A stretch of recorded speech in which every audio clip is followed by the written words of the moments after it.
Você está ouvindo o ABCcast, o podcast do ABC do ABC. Informação, inovação e conexão com a região metropolitana de São Paulo. ABCcast, conectando você com informação de qualidade. Fala, pessoal do ABC e toda a região metropolitana de São Paulo. Hoje é dia 23 de fevereiro, segunda-feira, tá começando mais uma semana daquele jeito com muito assunto. E nós aqui do ABCcast, o podcast oficial do portal ABC do ABC, traz um resumão para você ficar por dentro de tudo que importa. E aqui nessa conversa, além de você, querido ouvinte, tem eu, Suzana Rezende, e dividindo aqui os mix com ele, João Pedro Melo. Fala, JP. Hello, Su. Olá, pessoal. Uma ótima segunda-feira para você que tá começando a semana já querendo entender o que realmente importa. E hoje a gente vai tratar desde cinema brasileiro com premiação em Berlim, passando por decisões judiciais que geraram reação nacional e também educação, economia e até diplomacia internacional. Além disso, tem acordos estratégicos no Brasil com a Coreia do Sul e um giro de notícias para você entender o que realmente importa sem perder tempo. Então já aumenta o volume, organiza a tua agenda conosco e vem com a gente que o café tá quente. Sim, pessoal, o ABCcast já tá começando. E a gente abre o programa de hoje falando sobre cinema e o filme Feito Pipa. Ouvinte, JP, vocês viram que o Brasil brilhou lá fora?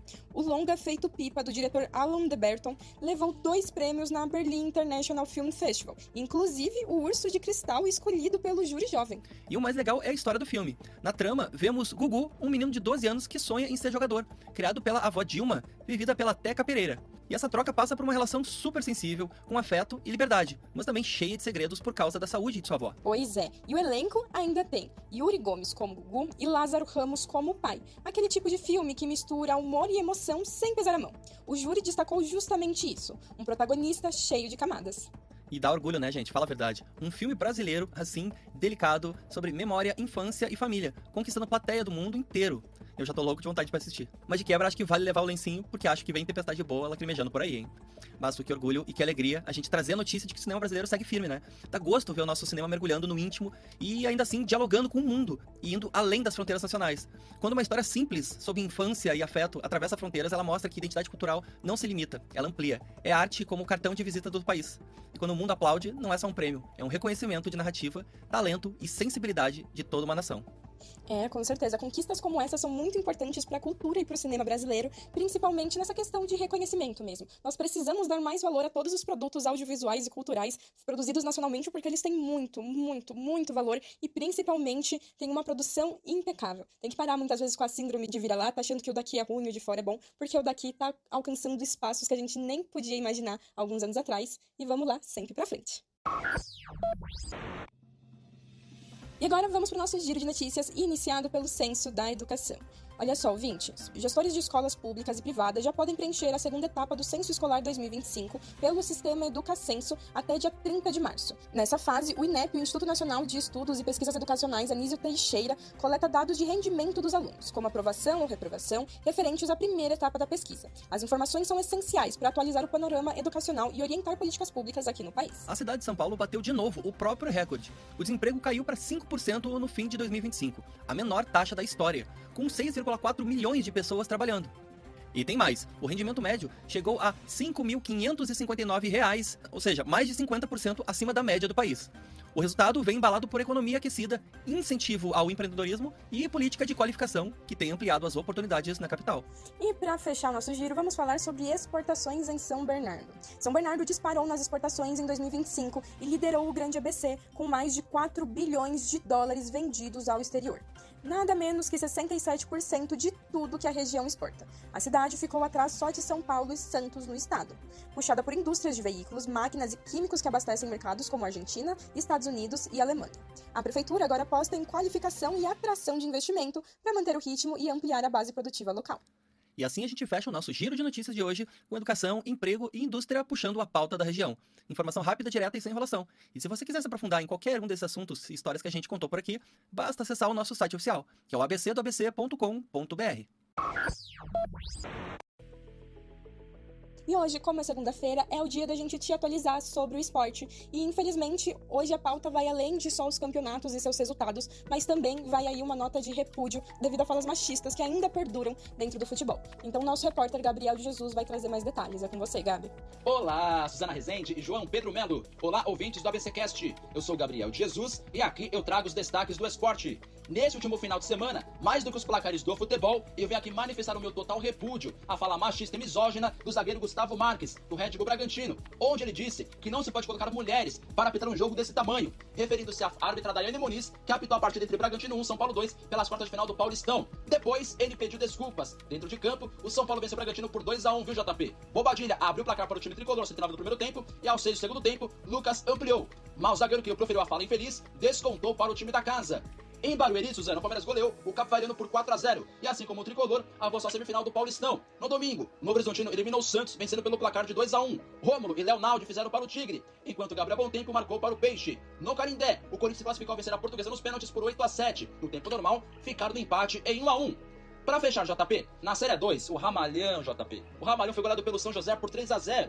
O Água Santa perdeu para o Taubaté por 3-2, enquanto na Série 3 o VC São Bernardo bateu o Paulista por 1-0. E claro, pra fechar, eu parabenizo aqui a dupla João Fonseca e Marcelo Melo, que conquistaram no último domingo o Rio Open. Parabéns, João Fonseca, parabéns, Marcelo Melo. Eu te pergunto, Suzana, se arriscaria no tênis? E aí, valeu, Vinte, valeu, Suzana. Valeu, JP, até a próxima.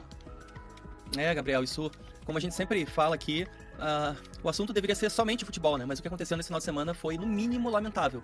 Nesse caso do zagueiro do Red Bull, o Gustavo Marques, não foi apenas uma fala infeliz, mas foi a exposição de uma mentalidade que ainda tenta empurrar a mulher para fora do campo. Quando um jogador microfonado em rede nacional se sente confortável para ser misógino, o problema deixa de ser individual e vira cultural. Violência contra a mulher começa na desqualificação. E no caso da Daiane Muniz, uma das árbitras mais qualificadas do país, ainda que houvesse um erro técnico, nada justificaria o que foi dito. Houve sim machismo. E desculpa posterior não apaga isso. Futebol é vitrine e vitrine exige responsabilidade.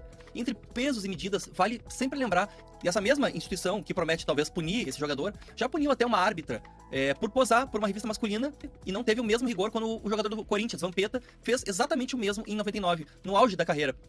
Nenhuma crise institucional aconteceu, nenhum moralismo exacerbado, o decoro parecia pesar diferente, dependendo de quem tá na foto. Enquanto essa régua for desigual, a gente vai continuar ouvindo falas que tentam colocar competência como questão de gênero. E isso precisa parar. E agora, continuando o nosso noticiário, ainda em um assunto extremamente sério, que é o estupro de um menor em Minas Gerais. JP, os Ministérios dos Direitos Humanos e das Mulheres reagiram com veemência à decisão do Tribunal de Justiça de Minas, que absolveu um homem condenado por estuprar uma menina de 12 anos com quem vivia como se fosse casado. A absolvição veio da 9ª Câmara Criminal do Tribunal de Justiça Mineiro, que considerou haver um, abre aspas, vínculo afetivo consensual, fecha aspas. Apesar de que o Código Penal e o Supremo Tribunal de Justiça estabeleceram que menores de 14 anos são absolutamente vulneráveis, independentemente de consentimento ou relação. Em nota, os ministérios destacaram que o Brasil repudia o casamento infantil e que decisões judiciais não podem relativizar a proteção integral de crianças e adolescentes. O país tem mais de 34 mil meninas de 10 a 14 anos em união desse tipo. O caso agora está sob investigação do Conselho Nacional de Justiça após a denúncia da deputada Érica Hilton, enquanto o Ministério Público Mineiro promete recorrer. Já a Defensoria afirma que atuou apenas para garantir a ampla defesa do réu. Não é debate moral, é legal. A lei brasileira é clara ao afirmar que um menor de 14 anos é absolutamente vulnerável. Quando decisões relativizam esse tipo de situação, a mensagem enviada para a sociedade é muito, muito perigosa. A proteção à infância não pode depender de interpretação afetiva. É um princípio constitucional, não uma escolha opcional. Decisões como a do TJ Mineiro geram na gente nojo e uma tremenda indignação. Com certeza. Nesse caso aqui, essa criança, porque é uma criança de 12 anos, estava como se fosse casada com um homem de 35 anos. E como bem o JP falou, isso daqui já deixou de ser moral e virou até mesmo algo legal e precisa ser sim punido. Até porque uma criança dessa idade, a única preocupação que ela deveria ter é se na escola dela agora vai passar a ter um professor para cada matéria ao invés de um único professor para a sala toda. Esse momento de desenvolvimento não era para ela estar casada, muito menos com esse tipo de relação. E a gente não pode permitir com que isso vire exemplo ou que até mesmo vire prática. Então já passou da hora desse cara ser condenado e ser sim revisto toda essa decisão do Tribunal Judicial.